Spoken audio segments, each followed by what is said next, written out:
Apple அல்வாக்கான recipe. So நான் கிட்டத்தட்ட ஒரு 3 ஆப்பிள் எடுத்திருக்கேன். இது வந்து நெய், ஹோம் மேட் நெய், அதாவது வீட்டில் வந்து பாலாடையை சேர்த்து வச்சு இதை வந்து நான் வீட்டில் ப்ரிப்பேர் பண்ணேன். நெக்ஸ்ட்டு மெயினானது பார்த்திங்கன்னா ஏலக்காய்.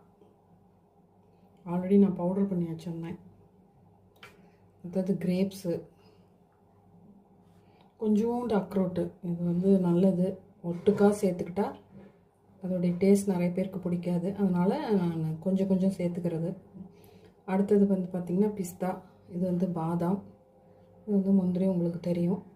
ஸோ இன்னும் நான் வந்து சுகர் வந்து தேவைக்கேற்ப சுகரை ஆட் பண்ணிக்கிறேன். உங்களுக்கு வந்து இதோடைய ஃபுல் ரெசிபியை வந்து லாங் வீடியோவுக்கு போடுறேன், பாருங்கள்.